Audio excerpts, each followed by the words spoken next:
All right, listen up. Subscribe to Enderlet, or I'll shove this wheelchair right up your ass. So what's up, man? So, I mean, how have you been? How's life been treating you? How's life been treating me? Yeah. Life treats me very well. It always has. That's good. So we gotta fix the sound because you're very muffled. I'm very muffled. Yeah, so you have a microphone you're using or something? Is it better now? Oh yeah. There it is. Alright, yeah, it was on the wrong audio input. That was my bad. I know. I know. It's such an honor to be here. Like, thank you. You have made my entire childhood. And in what way? In what way? I mean, like, ever since I was, like, itty-bitty 9 years old, I was playing these games and just, like, falling in love with these characters, and I think it's so cool that I get to be here and interview one of them. There you go. Yeah. From what I know, Black Ops 1 was your first time voice acting, right? Yes. Actually, it wasn't really voice acting, it was performance capture. We did very little of the wood stuff in a recording studio. It's all done on it's like a film. It's live action. They put you in these things called mocaps, right? They look kind of funny. There's a motion. Damn. I apologize for eating, but No, it's fine. It's my lunch break. I got a crazy bucket today, so what they did is basically it's called full performance capture. The suit's called a mocap suit, motion capture suit. So you put the suit on, has all these little reflective dots on it, and the computer sees you as a mannequin of white dots. And so basically, and that's why it looks like me, moves like me. That's why they can change my age. They can put weight on me, take weight off me, because it's all manageable inside a computer. So it's like I'm a framework. I'm a skeleton of myself, and then they kind of paint it all in. Do you have any, like, favorite memorable scenes that you recorded? I'm sure there's a lot. Well, the thing is, I say this a lot, man.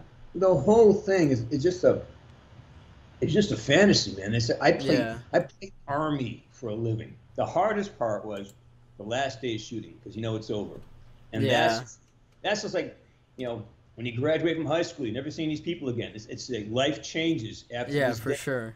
So but I can't isolate one particular event that's more pronounced enough. I mean, there may be a moment I hear a song because I use a lot of song cues for the scenes. I hear a song. Oh, that's when we did Black Ops. Oh, that was the time I drove down. So I get triggered a lot in the moment, but I can't sit here and say there's any one thing that was better than another because it's all pretty great. Yeah, definitely. The one scene where you did with Avenged Sevenfold, and it kind of didn't really go as planned. Like, you threw the wheelchair back, and, you didn't really meant to do that. Were there, like, any other scenes that were like that were kind of improv and just didn't really go as planned? Almost all of them. Actually, it's like, that's a misrepresentation. Part of being effective as a performer is being present. That means being alert to things happening in the room. It's not an imaginary thing. I'm talking to a yellow tennis ball. So when I'm looking at it, I'm actually looking at the tennis ball. So I'm talking to it. So it's not like you're acting. You're trying to participate in this imaginary world, but you use things that are readily available to you. So in those moments, when you're really kind of clear and having fun, you have and a great actor like Camar de la Reyes, who's present as well. And if you trust your instincts and your impulses, which is what created a lot of the great Woods moments, it gave me the freedom to act on my impulses, and those impulses really stuck. So with the wheelchair thing, it was just the wheelchair was kind of cumbersome, and I kept doing the scene, and the flaps where the feet are kept hitting me in the ankles. And it just pissed me off. So it was just a matter of trying to be pragmatic.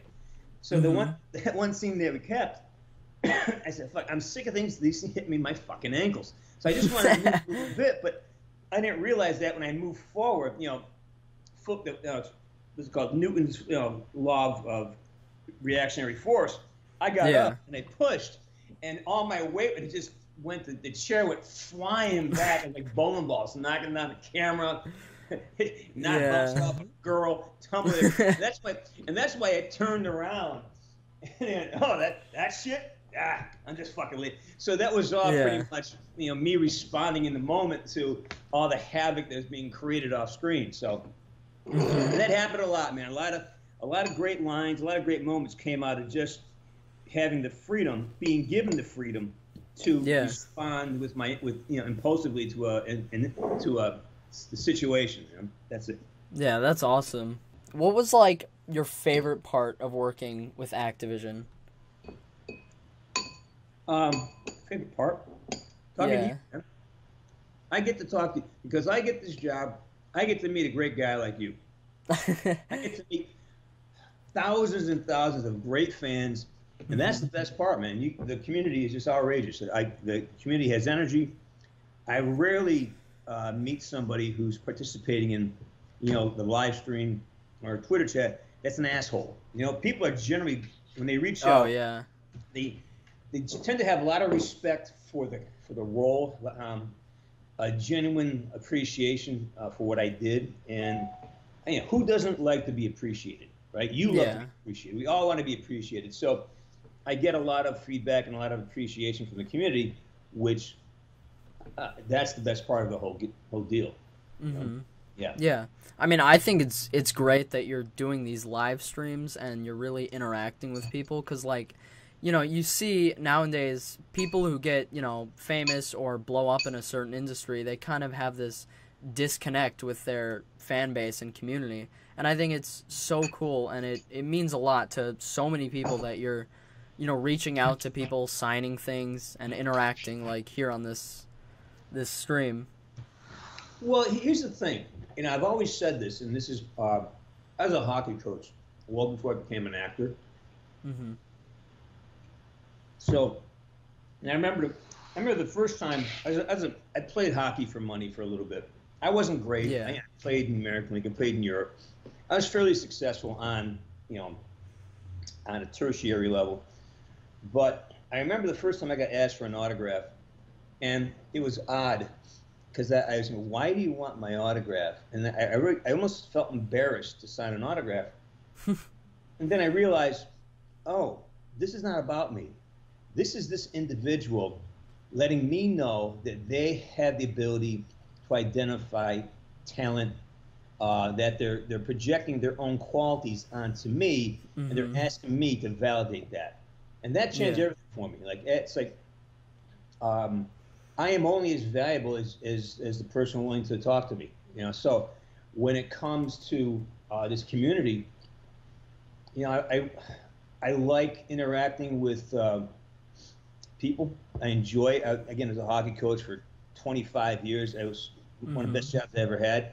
I think I have some fairly good insights. I have been successful in many different areas of my life. And I also believe that, the community serves me as much as I serve it. And one of the most important things, and I talked about this at length with Dave Anthony and the other people when we were making Woods, I go, I do not want Woods to be a chastising shrew. I don't want him to be shaming. I don't want him to be negative. Everything about Woods is positive. You can do it. You can fucking do this. I got your back. I want to push you forward in the best possible because I have confidence in you. Yeah. Take my confidence in you and do. And so the other sidebar to that is I always felt that the smaller YouTubers, the smaller entities, who don't have like the kid with 200 Twitter followers. Yeah. They don't get access. I mean, Activision has got to, it's got to pay its bills. So it needs people to promote it, and they have their big Twitter followers and Twitchers and all these big YouTube guys, and that's how they service their their community is through these big aggregators, I call them. But guys like you know, there's a bunch of guys who, even Mr. Darlick when he started, you know. Yeah. He only had 10 few thousand followers. Like, check in with these guys. So I had the ability to give that level of participation some attention. Like, you know, I don't have a lot of Twitter followers, so I don't pursue that. I just reach out and say, hey, what's going on? I respond to those who want to be responded to. And those who have the courage and, you know, basically wherewithal to reach out and connect, I usually connect. You know, I want the community to feel like they have a portal into this huge universe that seems out of touch. Like, you know, how do you approach it? How do you approach this? Well, here, through me, I'm here. Yeah, that's exactly how it feels. I'm part of it. I'm part of this thing. I'm such a big part of it that they send me emails and tell me to keep my mouth shut about things. You know, that's I am synonymous with the character, and the character is basically, you know, one of the main elements of Black Ops is Sergeant Frank Woods. So I am biblically, you know, connected to the franchise that way. Yeah. So I love giving people like yourself and people who feel like they would never get an opportunity to be involved on this huge, you know, Goliath of an industry. Hey, right here, man, just reach out. I'll say hi. Yeah. I think that's so cool. I love providing access to those who normally would not get it. Yeah, do you, you know, while we're on the topic of, like, the industry and interacting, do you have any, like, advice in getting into it? Yeah, don't do it. I didn't get lucky, but because I was an athlete and I trained athletes to have success, and I had a lot of failures in my personal, so a lot of my, I failed at a lot of things. And when I just studied those failures, I was able to understand how to make modifications to behavior and ideas that would allow for success. And that is what I taught my hockey players as a hockey coach. Yeah. And so when I became an actor, I said, all right, you know what? I want to try this acting thing. Let me use the same formulas. Let me use the same information that I would give to a kid who wanted to be an athlete, because I knew that very well. Let me apply it to myself. Let me turn that spotlight on myself. So I took had an actual book on how to be successful. And I just opened up page 1 and said, okay, well, this is what I got to do. How do I make this? What are so I took about a year to figure out how to translate my coaching for an athlete and translate it into something that would be useful for an actor. And then once I did that, I just followed the plan and I stuck with it. And I took a lot of chances. I had a lot of failures, but you know, you keep doing it until you start popping, and you get good at something. And once you get good at it, then it's a little easier. And it's not easy at all, but it becomes simpler. You understand, okay, so I got to do, you know, I'm going to have a 90% failure ratio. So I need to have 10 auditions for every 1 job. And that's a pretty good rate, by the way.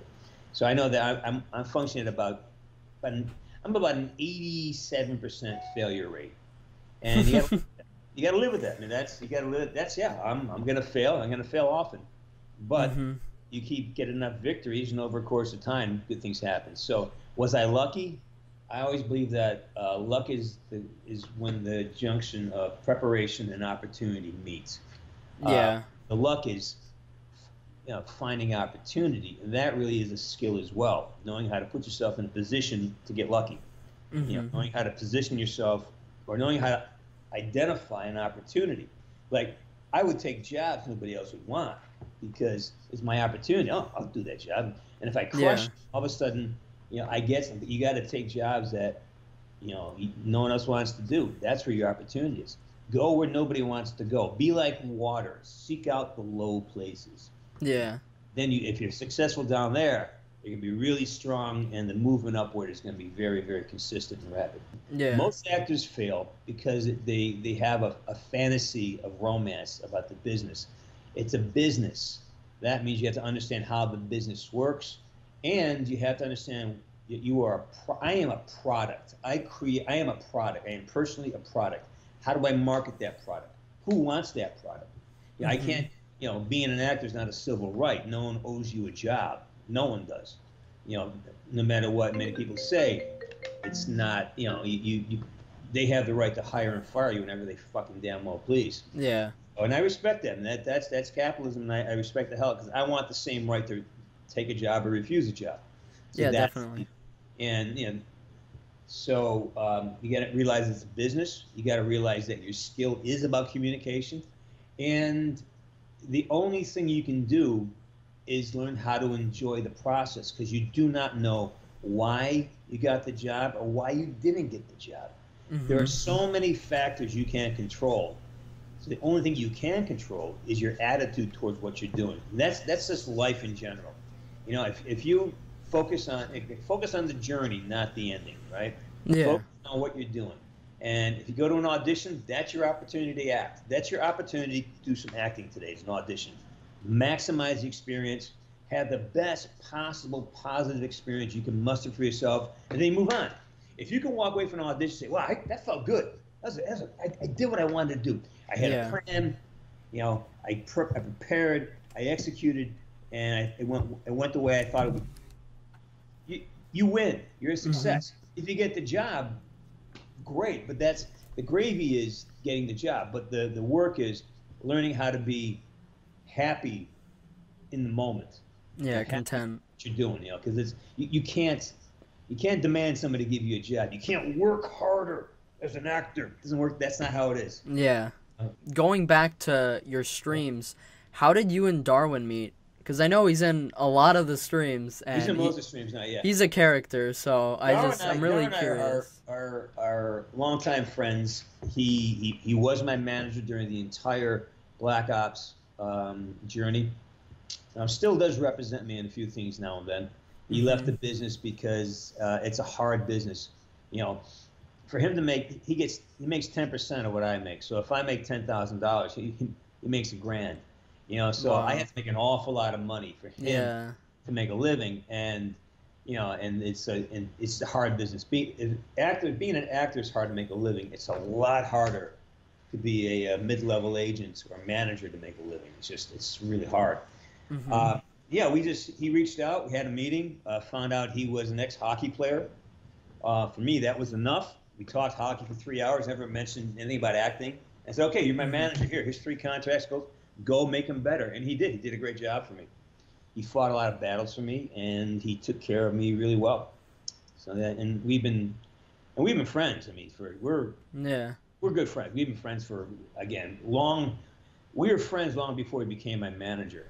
That was just he came to be. So that's always a great relationship to have. Yeah, and we have very different styles. He's a lot more. Yeah, definitely. He's a lot more open. Volatile than I am. He's volatile a little more. I am. Yeah, he definitely speaks his mind. But he's a good man though. He has a lot of.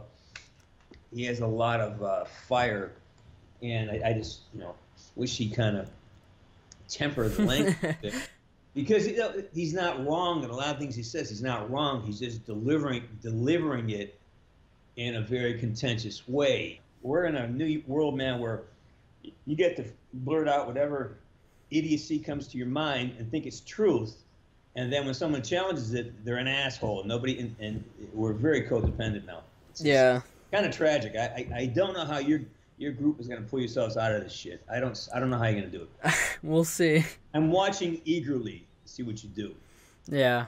I was watching a couple weeks ago the new reveal for the new Call of Duty. Yeah. And I was listening to your character, and I was like, why hasn't Woods hit puberty yet? What happened here?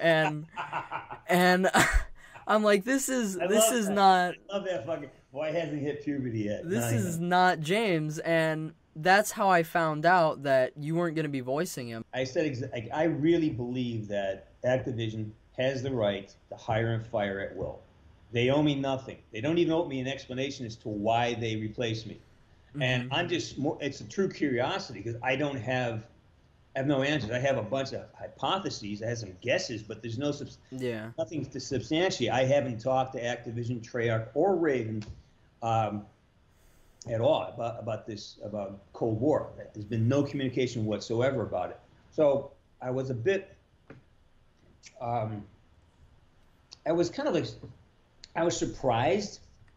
I said, that's interesting.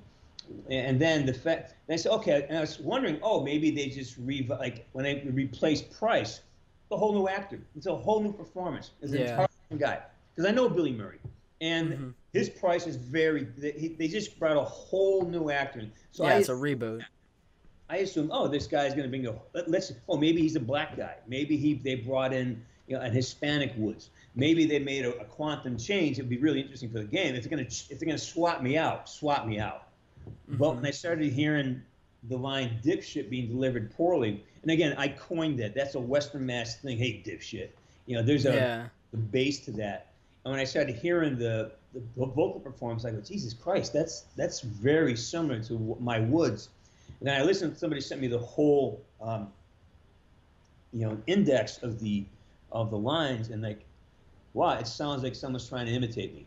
And I hear a little bit of a southern drawl in there, so I go, that's curious. If you're going to imitate the performance, why not just hire me again? Yeah, exactly. That's when I got curious about things. And that way they wouldn't even have to imitate, because you just talking normally sound like exactly like him. Well, it's based. I mean, our personalities over the last 11 years. Except you don't kill people, hopefully. I find myself thinking like him sometimes too. No, that's not reality. No, you can't do that. But it's a curiosity, and truly is a mystery. I do not know what happened or why that happened. Yeah.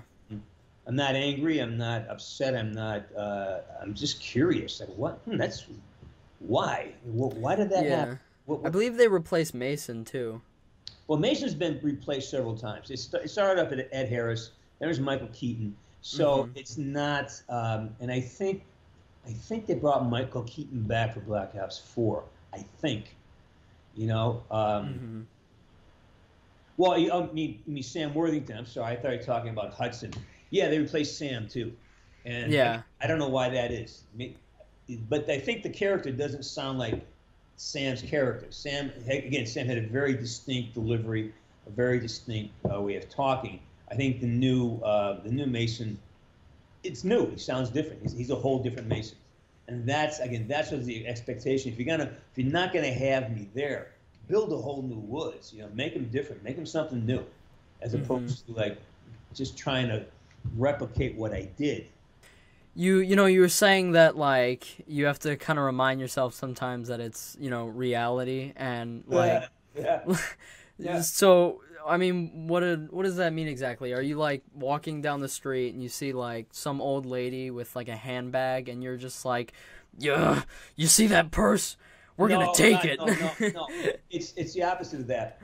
No. I'll catch myself when I talk like to my girlfriend or something. Yeah. I'll get very here's what you should do. And it's very like in the game, Woods is the authority, and like, whoa, cowboy, you gotta back off. This is not a gamer here. This is not. Yeah.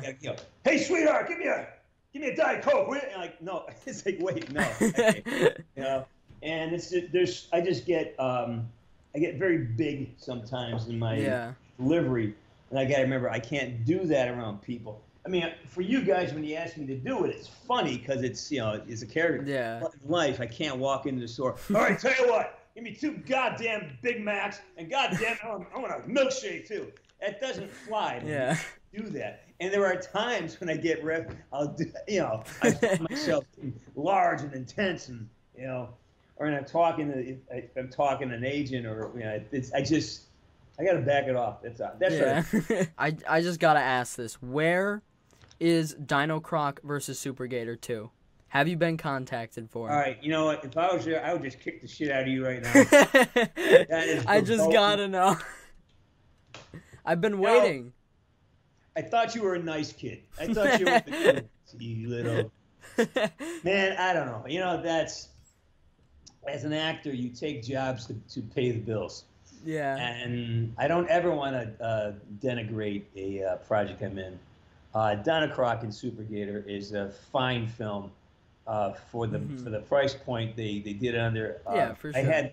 But it is a very fond memory because I had the opportunity to work with my childhood hero, David Carradine, who played Kung Fu Yeah. Back in the day, back in the 60s and 70s, there was a TV series called Kung Fu, and David Carradine was the star. He's this Kung Fu Shaolin monk who's traveling through the West. I'm a fanboy too.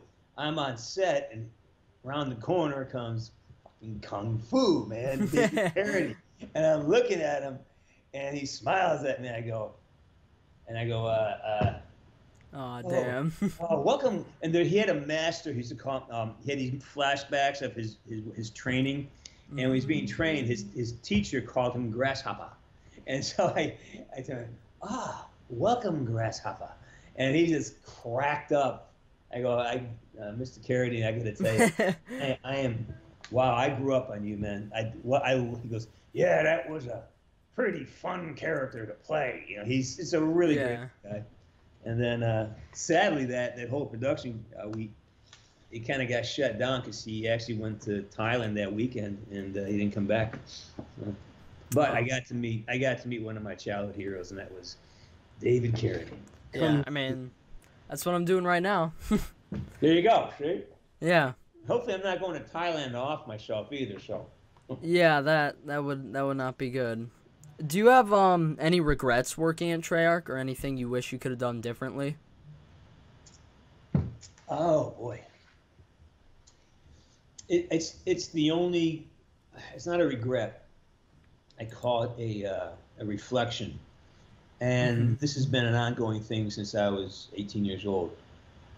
I just wished I had spent more time invested in things. I was pretty invested, man, but there's always thinking about, if I had just learned this, I would have known that. Oh, if I had what I learned for Black Ops 2, had I done that research for Black Ops 1, you could have really put nuance and embellished things and created a deeper relationship in that time. So I just look back, oh, wow, I really wish I took more time to appreciate what I had. I wish I had slowed down enough to really look around. What did it smell like? What's going on? What color?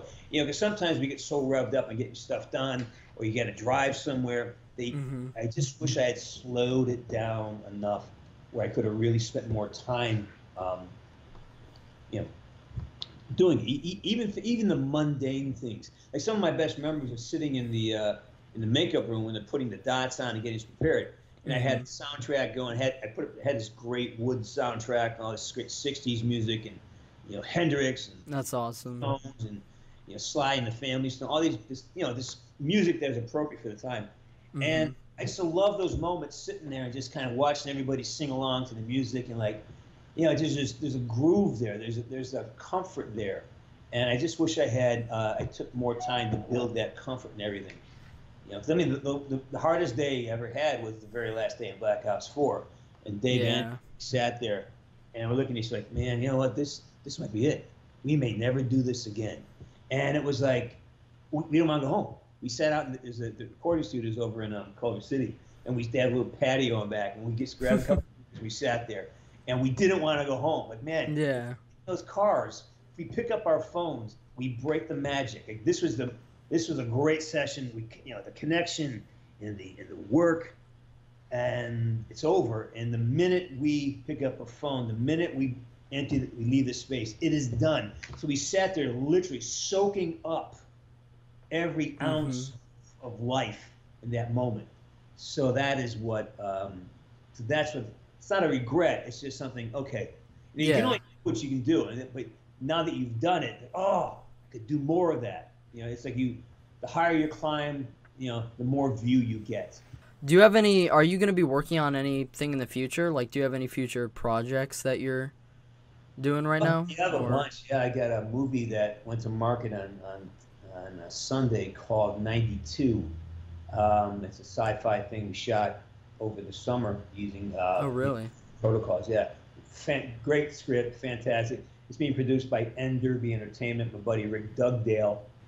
It's 10 actors in 10 different countries from all over the world. Yeah, brilliant script. I'm excited for it to come out. I'm hearing that it'll be out before Christmas. So. Oh wow. that. I wrote a bunch of spoof songs about Call of Duty, like Hey Oh, Makes really? I heard that one. Yeah, so I have a few of those in the pipeline. So I'm gonna try to get those recorded and put on because they're fun. It's fun, and I want to get fans singing on it. I want to get Darwin singing on one of them because he's a fucking nut job. That and man, I'm shooting content. I stay busy. That's good. That's great. We're going to be wrapping up here. I do have one more thing I do want to ask you. I couldn't go an interview without asking this. Can you say with the most Woods enthusiasm, subscribe to Enderlet on YouTube or else I'll shove this wheelchair up your ass? All right, listen up. Subscribe to Enderlet or I'll shove this wheelchair right up my ass. Where you been for 30 years. That was amazing. I just got the most wave of nostalgia I've ever had. Oh, that's great, man. That was awesome. I fucking love that happens, man. I love it. Yeah. I just want to tell you, man, you got to keep doing what you're doing. Keep up these live streams and stuff. You have made millions of people's childhood, and this iconic character of yours has struck in the hearts of so many people, including me. Especially through rough times. Wow, hey man, that makes everything worth fucking while, brother, hearing that. So thank you for sharing that with me. Great interview, by the way. You're an awesome kid. Stay focused and keep up the good work, man. Yeah, thanks. Thanks so much for coming out here. It's really been an honor. And make sure you come by the live stream, check in, talk to us, okay? I'm hoping to one day get it set up where I can actually take calls on it. So that'll be so cool. Yeah. So I have a little bit of work to do. When's the next one you're going to be doing? I may do an HW tonight. It's held. All right. Yeah, we're going to do I'm doing fundraisers for the Wounded Warrior Project. So get on that. Get everybody to pitch in $1 if you can. Yeah. That way we can give some money to the guys who deserve it. Definitely. Peace out, man. Take care. Yeah, you too. Woods the fuck out. See you later.